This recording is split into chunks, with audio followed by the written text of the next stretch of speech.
Hi, welcome to In Bed with Zoe Kors. I am Zoe, and this is Bed, and this is the sixth and final episode of Six Ways to Have Radically Intimate Sex, a little mini series that I've been doing, based on an article that I published a couple years ago on Elephant Journal that went radically viral. So, like, radically intimate sex went radically viral.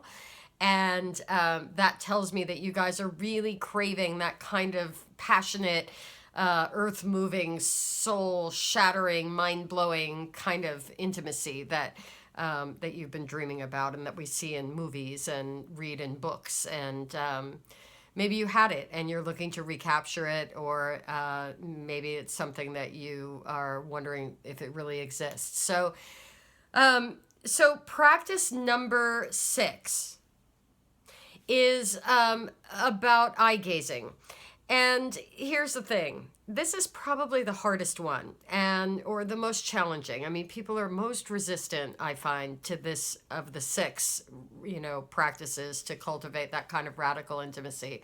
Eye contact is really difficult. And it's not surprising. I mean, we move through this world at, warp speed, and we're overstimulated and hyperconnected, and we're sort of goal oriented and moving at a good clip, and we are generally resistant to the kind of vulnerability that a direct eye contact brings. So it's just interesting because we are so intimate in terms of our physical relationships and with our lovers and partners.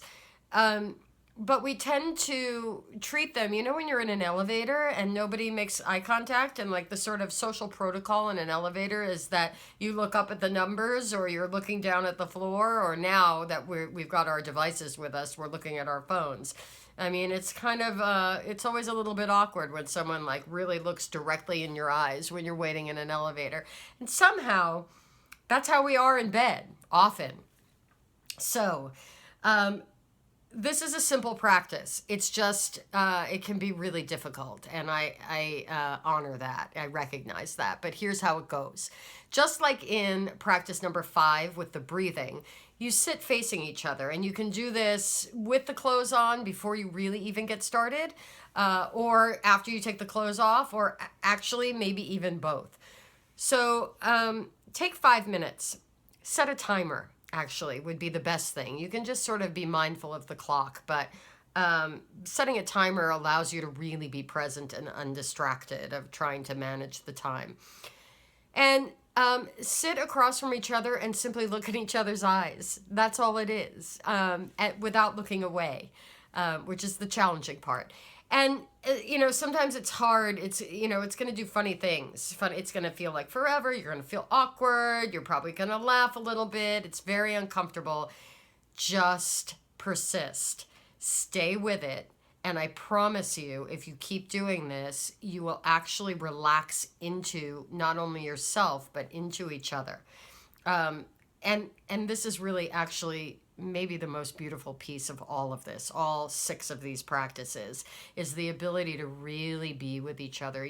They say the eyes are the doorway to the soul, and it's really quite true.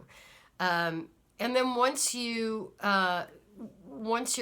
done actually with the formal practice of just eye gazing, that's what we call it in the Tantra community, eye gazing, then you can actually hold that eye contact through the lovemaking, all the way to orgasm. It's very hard to come with your eyes open. It's like a sneeze. You ever try to like sneeze with your eyes open? It's very hard. And the way to do that actually is to slow down the orgasm and be super present with it, and let it really unfold and wash over you, instead of sort of pursuing the orgasm as this sort of explosive release, which is lovely and wonderful. But for the purposes of this exercise and the eye gazing and really maintaining that eye contact through the point of orgasm, really just sort of relax into it and let it creep up on you. if that's not intimacy, I don't know what is. So I would love to hear how you do with this. If you want some feedback or advice, you can ask me anything. As usual, you can find all of my stuff on zoekors.com. You can comment below, or you can go to the site and email me. It's zoe@zoekors.com. I'd love to hear about anything that you discover along the way, or any questions that you have. As always, I love you, and namaste.